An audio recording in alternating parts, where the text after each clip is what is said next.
자, 오늘 성경에 보면 그 8명의 그 등장인물이 기록되어 있습니다. 우리가 아까 읽은 1절, 2절 말씀에 총 8명이 나오는데요. 첫 번째가 바로 그 디베리오 황제입니다. 그 티베리우스 로마 황제인데요. 황제하면 어떻습니까? 온 세상을 다 가진 사람이죠. 그리고 또 이어서 소개된 사람이 본디오 빌라도인데요. 황제만큼은 아니지만 유대 지역의 총독입니다. 그러니까 유대 지역의 대제사장을 임명할 권한도 있고 세금 징수권도 있고, 아무튼 적어도 그 지역에서는 왕 같은 존재가 바로 이 본디오 빌라도입니다.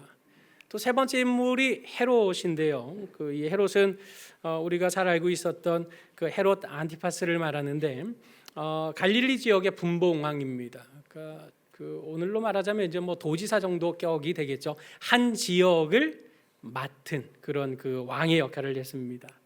이어지는 헤롯 빌립도 마찬가지로 분봉왕이었고, 또 이어지는 다섯 번째 인물 루사니아라고 하는 인물도 잘 알려져 있지 않지만 그 헤롯 가문의 그런 무엇입니까? 분봉왕이었던 겁니다. 그리고 여섯 번째, 일곱 번째 인물로 소개된 사람이 바로 이 두 사람인데 안나스와 가야바라고 하는 대제사장입니다.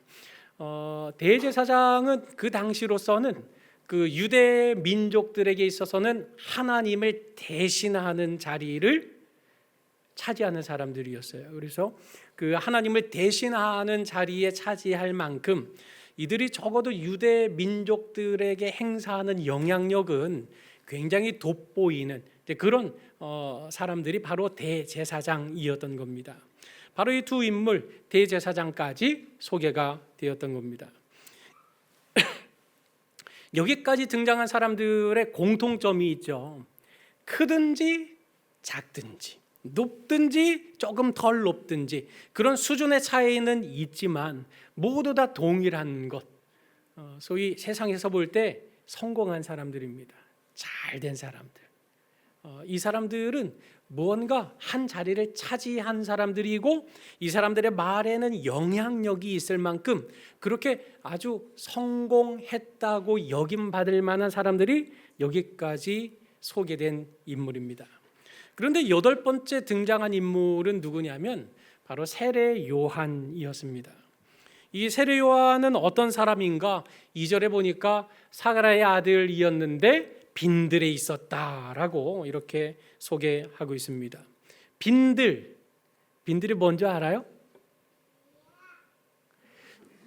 들은 뭘까요? 들판에 뭐가 있어요?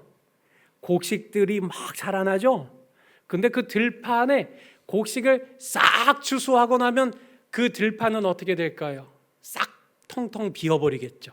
더 이상 거둘 게 없어요. 그런 걸 빈들이라고 해요. 그러니까 아무것도 없는 걸 빈들이라고 하는 거예요. 먹을 것도 없어요.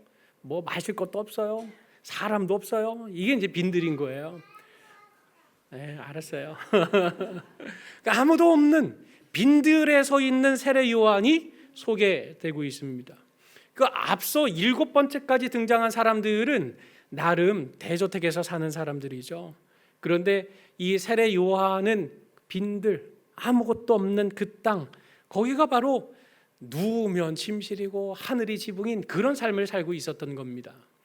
음식으로 말하자면 이 요한은 마태복음에 보니까 낙타 털옷을 입었답니다. 옷을. 그리고 허리에는 가죽띠를 띄었다.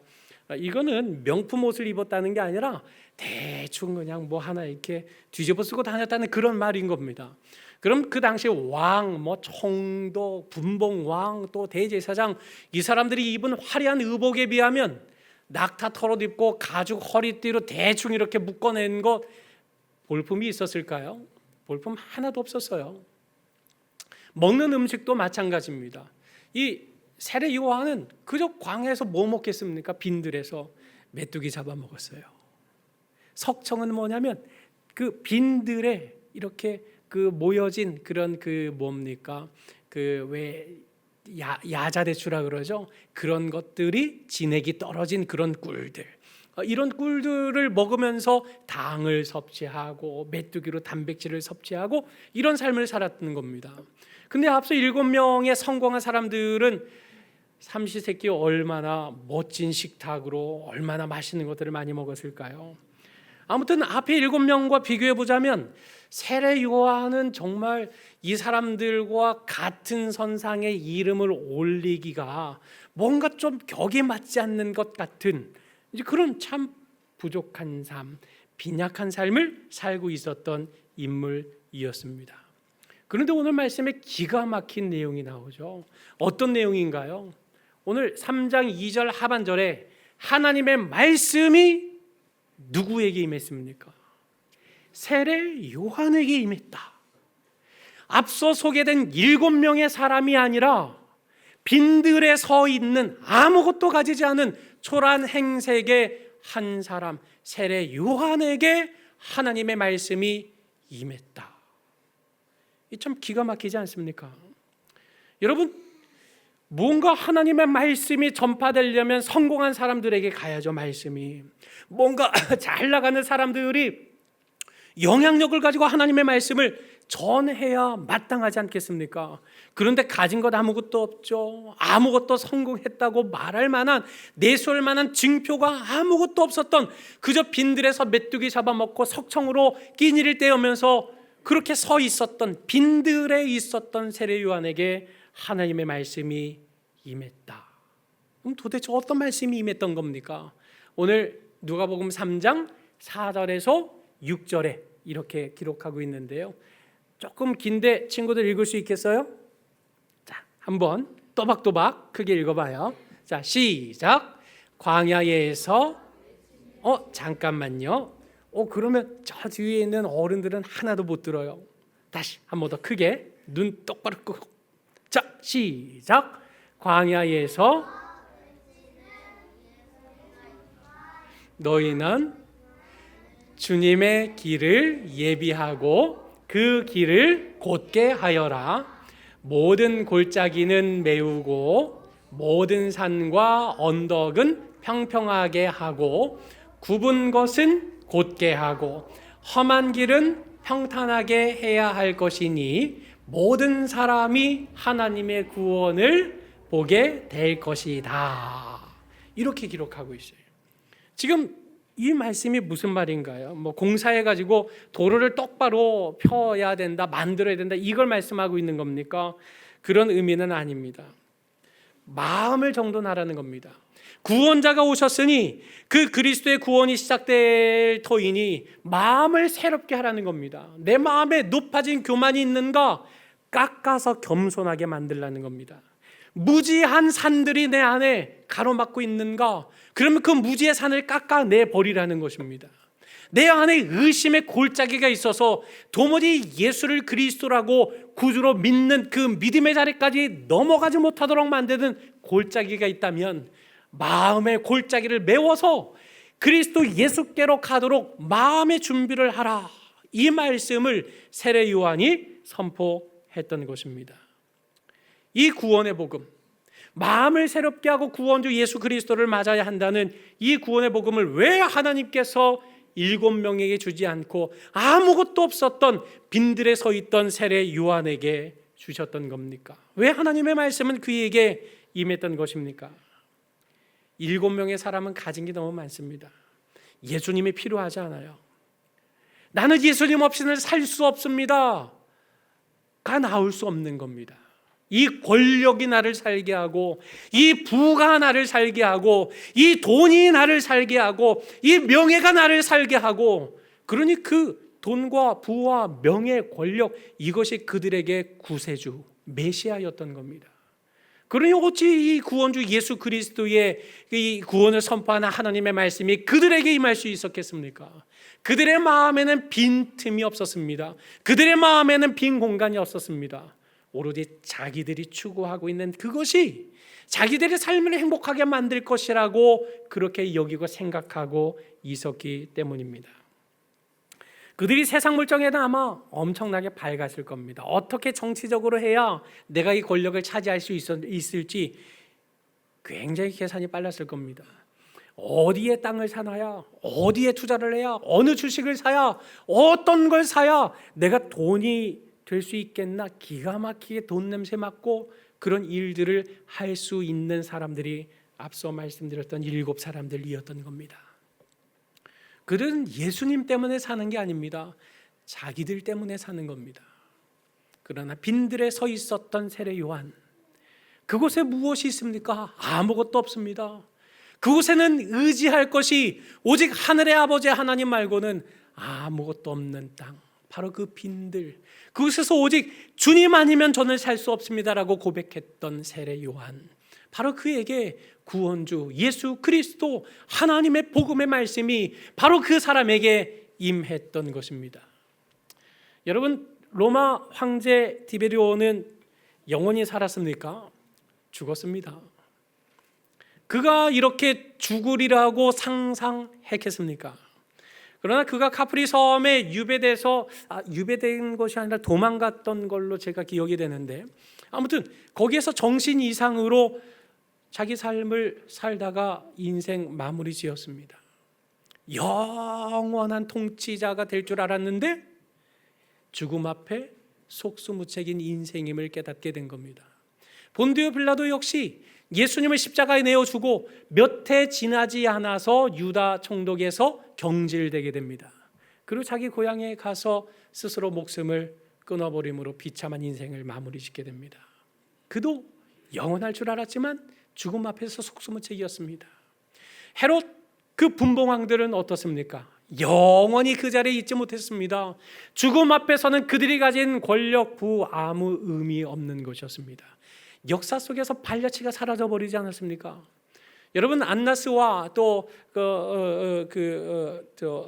가야바 대제사장들의 삶은 어떻습니까?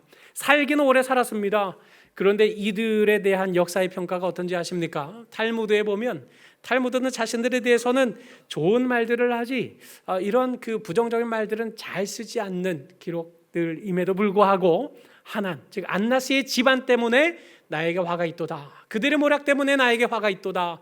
그들은 대제사장이고 그 아들들은 재무관이며 사위들은 감찰관이고 그들의 하인들은 몽둥이로 백성을 치는구나 라고 그 집안에 대해서 이렇게 악평을 쏟고 있습니다. 여러분, 제사장이 2명, 대제사장이 2명일 수 없습니다. 1명밖에 없습니다. 그런데 안나스가 대제사장 자리에서 물러날 수밖에 없게 되자 그 로마 총독에게 뇌물을 주고 그 사위였던 이 가야바를 대제사장직에 앉혀놓은 겁니다. 그리고 나서는 뒤에서 자기가 모든 것을 조정하면서 자기 가문이 온 유대 땅에 모든 것을 다 흡수하도록 그렇게 문어발식으로 자기 가문을 확장해 버렸던 겁니다. 그들이 이 땅에서는 잘 살았을지 모르나 그러나 그들의 죽음에 대한 역사의 평가는 결코 옳지 않았다라는 사실이 명확하게 드러나고 있지 않습니까? 여러분, 이 세상에서 우리가 잘 나간다 한들, 잘 산다 한들, 모든 것을 가진다 한들 죽음 앞에서 그것이 과연 어떤 의미가 있겠습니까? 죽음 앞에서 그것이 나를 어떻게 건져낼 수 있겠습니까? 그들이 살아있을 때는 모두 다 예외 없이 1인자들이었습니다. 그들이 가진 권력, 그들이 가진 부, 이것은 세상 모든 사람들의 부러움의 대상이었고 세상 모든 사람들은 다 가진 그들을 의로운 사람인 것처럼 생각했을지 모르겠습니다.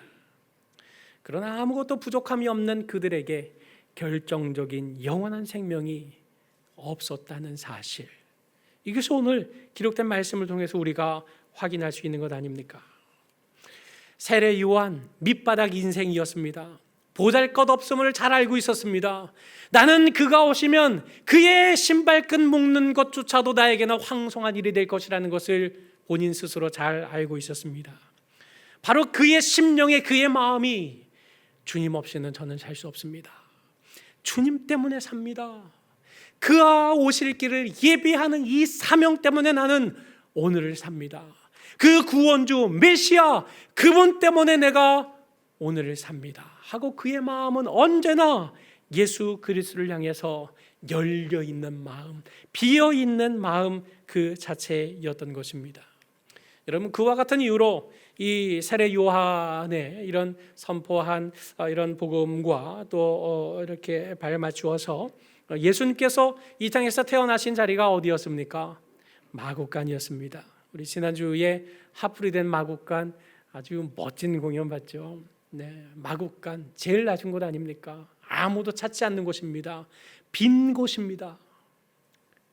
바로 비어있는 곳에 예수님께서 임하신 이유가 무엇이겠습니까?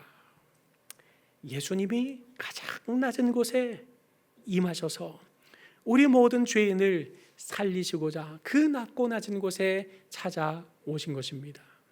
구원주 예수님의 발걸음이 그러하니 우리의 마음 또한 가장 낮은 곳 빈들로 나아가지 않는다면, 우리 마음의 빈 방을 만들어 두지 않는다면, 여러분 우리가 어떻게 이 성탄의 구원주 예수 그리스도로 인한 진정한 기쁨을 누릴 수 있겠습니까? 지닌 것이 없기에 자신을 의지하지 않는 그들의 마음속에 예수님을 위한 빈자리가 있었기에 하나님의 말씀이 그런 빈 마음, 빈들에 서 있는 바로 그 사람들에게 임했다는 사실을 오늘 말씀을 통해 우리는 확인할 수 있습니다. 사랑하는 서보경의 성도 여러분, 지난주에 우리 하프리된 마곡간 봤는데 그 어느 교회에서 빈 방이 있습니까? 라는 그 성탄교육을 진행을 했답니다. 거기 이제 배역을 정해야 되잖아요.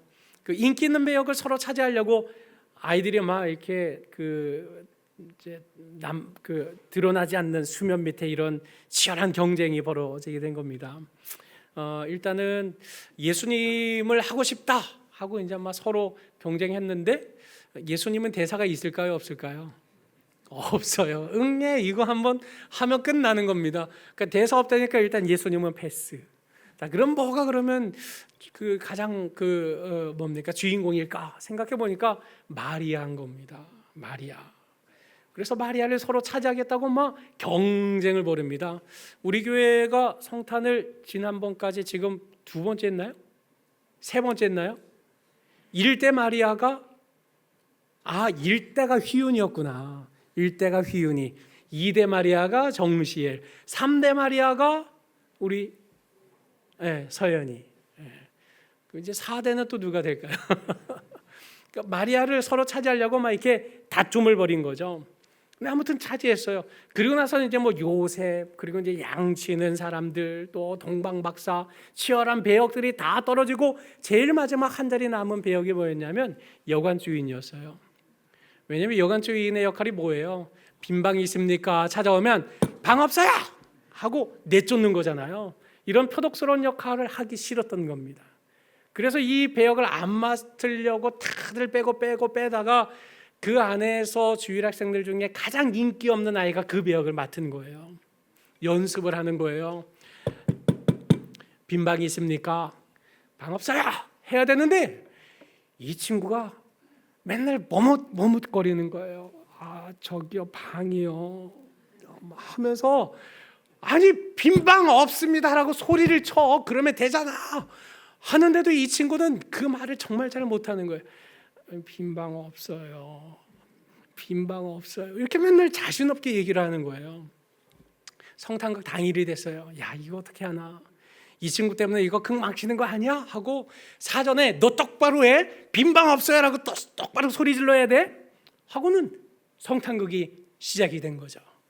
그 이제 마침내 이제 그 결정적인 그 문제 장면에 다가오게 됐어요. 다들 이제 걱정하고 있었죠. 빈방이 있습니까? 그랬더니 이 친구가 나왔어요. 문 열고 말을 못해요. 계속 막 이렇게 손만 막 이렇게 만지고 있고 막 말을 못하고 있어요. 아니 빈방이 있냐고요? 그랬더니 말을 못해요. 그러니까 요셉이 아예 선생님하고 짠 것 같아요.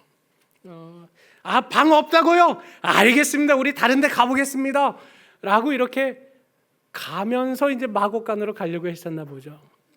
근데 그렇게 하고 이제 떠나려고 하는데 이 친구가 평소 연습 때 듣지 못했던 큰 소리를 내는 겁니다. 가지 마세요. 가지 마세요. 예수님을 어떻게 마곡간에 보내요? 예수님 들어오세요. 제 방으로 들어오세요 하고 이 친구가 그렇게 얘기를 했던 겁니다. 그러니까 연습할 때 내내 그 대사를 하기 너무 힘들었던 겁니다. 이 친구는.